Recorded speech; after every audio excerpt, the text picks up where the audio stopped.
This this is actually an extremely old town. This is the first town of the Antelope Valley. It predates Lancaster, Palmdale, Rosemont. It predates the county seat. Okay, it doesn't predate Los Angeles, but Spanish soldiers were up here at the same time. In fact, Padre Garcias came through here. This is the part of the inland route. This is, believe it or not, John Muir wrote about coming through here in his diary. Although the trail goes across the hill, he actually jumped into the valley and came through here. That's, of course, much later. But all early travelers came through here because this is where the water was. Now, if you look at the road, the name of the road is Manly Road. It's named after the Manly Jayhawkers who in 1849 got lost in Death Valley. And Manly went to LA and he took back supplies and he took them then in a route and they came through here and spent the night here. So this was, you see in the Antelope Valley, while there were water sources and springs, this place had more water than any other source in the valley. We had massive springs delivering literally small creeks full of water that flowed into the valley. And we had marshes on the hills and large amounts of trees and cottonwoods and willows. How this property became your family's? Well, boy, that's an old one. The property went through another hand. The property was, in 1862, Abraham Lincoln transferred the deed of the property to General Beale, who had Tejon Ranch. This was once part of Tejon Ranch. General Beale apparently leased part of the property to the Overland Stage Company, and they had a stage building here. Later on, like I say, it was granted by Abraham Lincoln. His undersecretary signed it. Later on, the property was sold here to Ezra Hamilton in about 1897. Ezra Hamilton was another county's LA city councilman. He also had a clay pipe factory, and when he was looking for a source of clay in this valley, he discovered gold in Tropico gold mine. Tropico is the next hill over toward Rosemont. He developed that hill. He later sold out to the Burton brothers. In the meantime, when he arrived here, we had only a couple of old stage buildings, and we still have the buildings. We have buildings dating back to the 1860s here. Ezra Hamilton built most of what you see remaining here. These date most of them around 1900.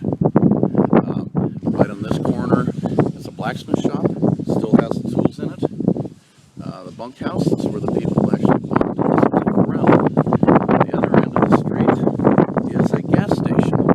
That pump was put in 1910. That was a temporary building put up to service vehicles when they were building the Los Angeles Aqueduct. So you can date the town, most of the buildings, because there's both a blacksmith shop and a gas station. So as you're on that cusp, on the hill behind our grapevines, that's Ezra Hamilton's old house up there. We are trying to keep the stone up so that we can go permit later and do a full renovation of it. The middle building is actually the old town hall. It currently has a saloon bar in it. It was put in after a fire back in the 1920s. The bar came from Red Mountain days in the 1870s. This building over here is currently a shop. That was a store and the original post office in the Antelope Valley. Across the highway against the mountain, there's the old remains of the schoolhouse. Has been much vandalized. Over in the corner was the ice house. That's where they had a butcher shop and they made ice. Actually, if you don't mind, if you notice, we planted grapevines. They take a very small amount of water compared to what we used to have. Most of the cottonwoods over the last 20 years have been replaced with younger trees. The cottonwoods and the willows take too much water and slowly they deteriorate because the springs have been pumped dry by local farmers. This happened over a period of time, much aggravated during this adjudication period. Hold it for a second, I'll show you the saloon here. We have a manufacturing thing, we have lathes in there. Hey Ryan, were you able to find the old shop? Building's about, let's see, building's 110 years old. 110 years old. Yes. So this is where people used to come in and eat and drink, or? There was a town hall, later a saloon. It's very famous in the The early 40s, the entire test crew of the X-1 Bell lived here. Huh. Everybody.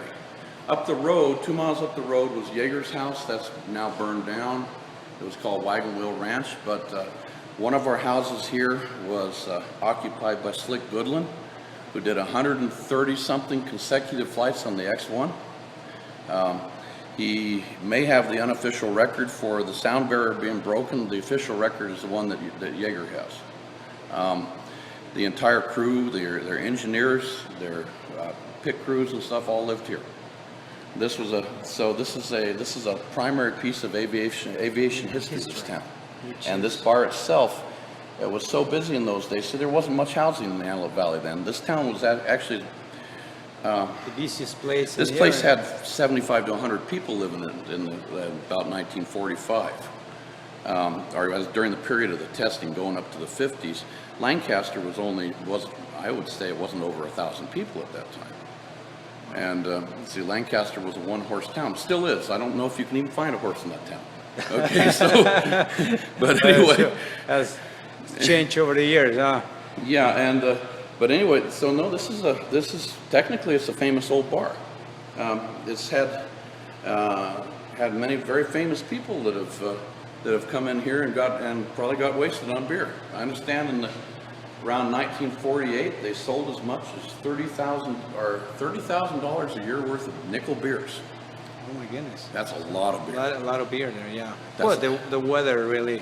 Well, that's an astronomical amount of beer, but I guess astronauts drank a lot. Okay, yeah, so there you go. Okay, actually, you were asking the involvement. Willow Springs Company that we still have. It's a manufacturer of products used on heavy engines. Willow Springs Company originally was a mining company, and it was associated with a group of investors, including Bank America. One of our houses here was actually built for one of the GNNs as a summer house when they came out to their gold mine. The other investors were Sid Grauman, the Chinese theater, the Bouviers, of the famous name, Bernard Baruch, who founded the Commodity Exchange and was on Roosevelt's war material production, and there were a couple of other. In other words, some very famous high-profile investors. They owned a gold mine about 4 miles up the road called Middle Buttes Gold Mine, which has been reworked in the meantime. It was a glory hole. They literally brought out gold that you could hold in your hand, big chunks of solid gold. And so Willow Springs Company, most of the investors are now out of it. They've gone their own way. However, that's the base start of this company. That dates about 1936. 1936. My family was, our grandfather was at that time one of the early vice presidents of Bank America. Okay. So you have the history Right. behind. Right.